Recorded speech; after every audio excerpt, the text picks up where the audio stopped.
Preview.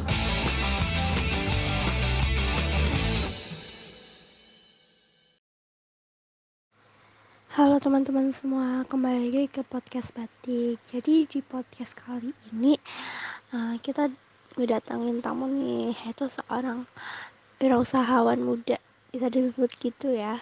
Nah, kita sapa dulu nih pembicara kita kali ini. Halo Kak Siva, selamat pagi. Apa kabarnya nih Kak Siva? Halo Kak Zidni, selamat pagi juga. Alhamdulillah kabar aku lagi baik. Kabar Kak Zidni sendiri gimana nih? Alhamdulillah baik. Oke, jadi di podcast kali ini Kak Siva tuh gak akan sendirian. Kak Siva akan ditemenin sama aku, Sydney Ulmanafi dari Matematika 2020. Nah, langsung aja yuk kita kenalan dengan Kak Siva dan kenalin juga sih apa usaha yang Kak Siva punya. Oke, sebelumnya aku mau ngucapin terima kasih ke Mbak Zidni karena udah ngajak aku di podcast kali ini. Kenalin, nama aku Nurleli Syifa dari Matematika 2020. Teman-teman boleh banget manggil aku dengan Syifa. Aku di sini sebagai agen dari distributor untuk wilayah Banyumas, khususnya untuk brand-brand yang memproduksi gamis, tas, dan pakaian-pakaian muslim. Kalau misalnya teman-teman lihat di pandemi kemarin, itu kan muncul ya brand-brand baru yang punya produk-produk dan inovasi-inovasi yang sangat bagus. Nah, tugas dari distributor ini itu untuk mendistribusikan produk dari brand tersebut di wilayahnya. Jadi kalau misalnya distributor Banyumas, berarti dia mendistribusikannya di area Banyumas.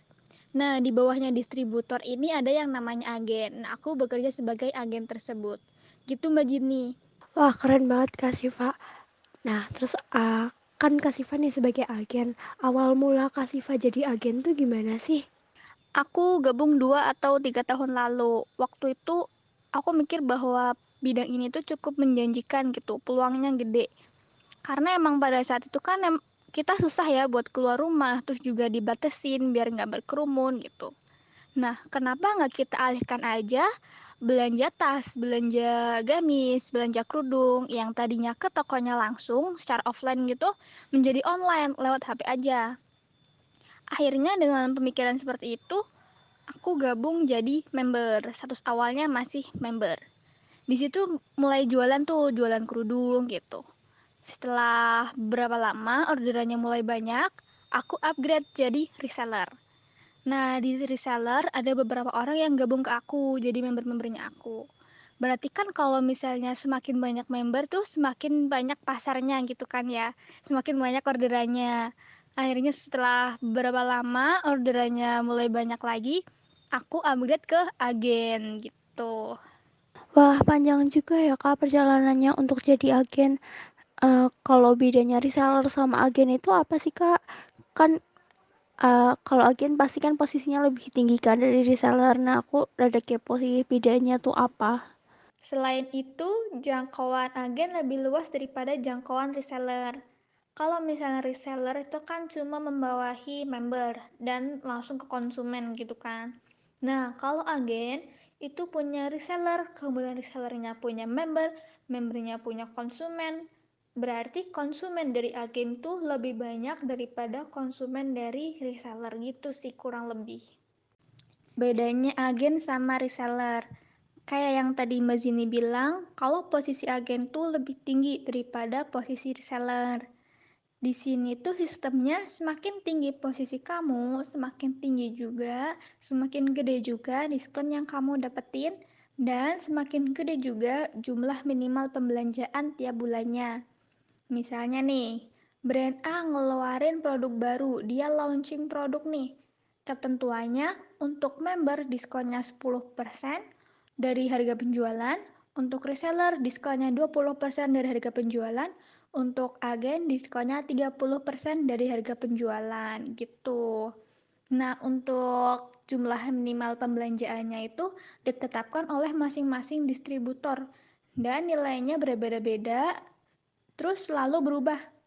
Misalnya di bulan ini nih, reseller harus belanja 2,5 juta. Agen harus belanja 5 juta gitu. Nanti kalau misalnya udah mepet lebaran atau mepet event gitu kan banyak ya orderannya. Itu bisa naik minimal pembelanjaannya. Bisa aja reseller dari yang awalnya 2,5 juta jadi 3 juta. Agen yang dari awalnya 5 juta jadi 7 juta gitu. Itu perbedaan intinya sih.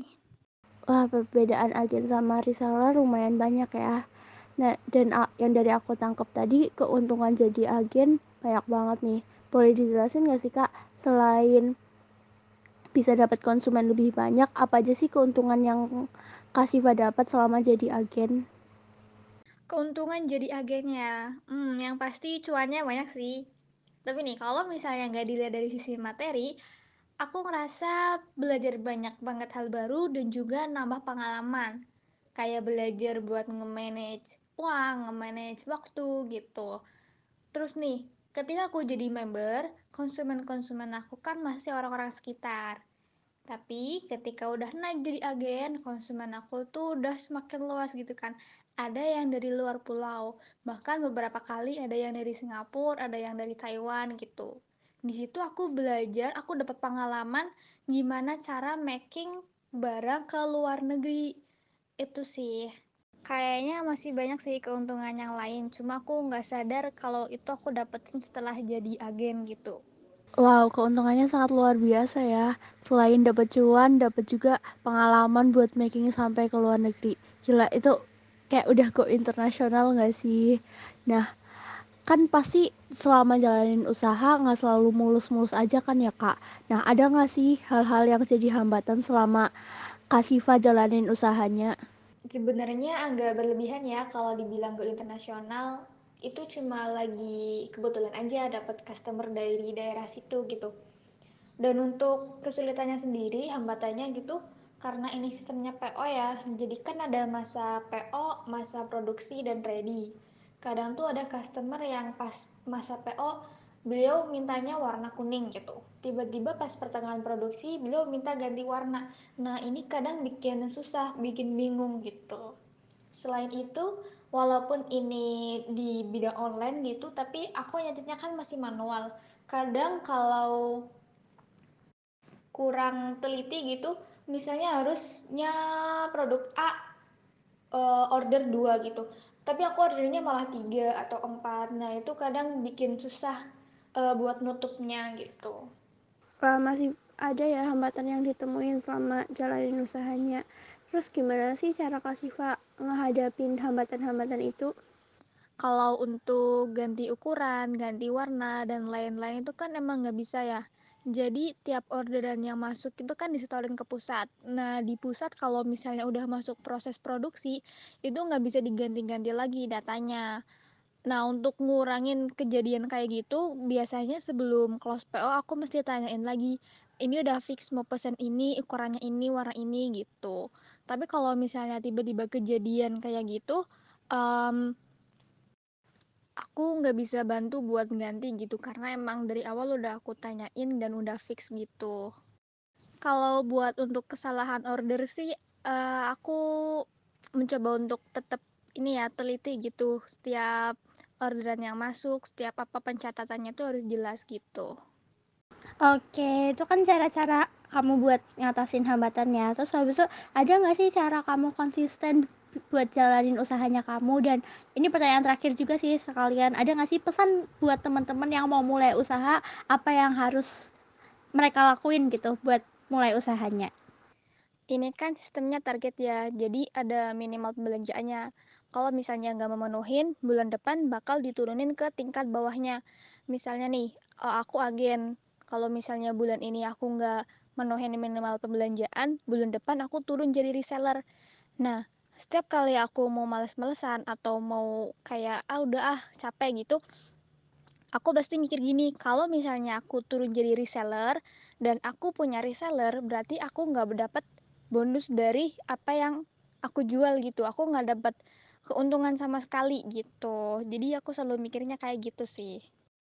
Kalau misalnya jualan tapi nggak dapat untung gitu kan sia-sia ya. Buat apa jualan gitu. Buat temen-temen yang pengen usaha gitu, jangan takut untuk mencoba hal baru. Terus juga pinter-pinter ngelihat peluang yang ada. Kalau nanti kita gagal itu udah hal biasa gitu. Gagal coba lagi, gagal coba lagi. Percaya aja usaha itu nggak pernah mengkhianati hasil. Wah, makasih banyak nih buat pesannya dari Kak Syifa. Buat teman-teman bisa nih dilaksanain pesannya, jangan takut untuk mencoba. Dan makasih banyak Kak Syifa udah jadi pembicara di podcast kali ini. Dan aku doain semoga usahanya makin lancar, makin banyak rezekinya gitu. Buat teman-teman yang sudah mendengarkan, terima kasih banyak dan sampai jumpa di podcast selanjutnya.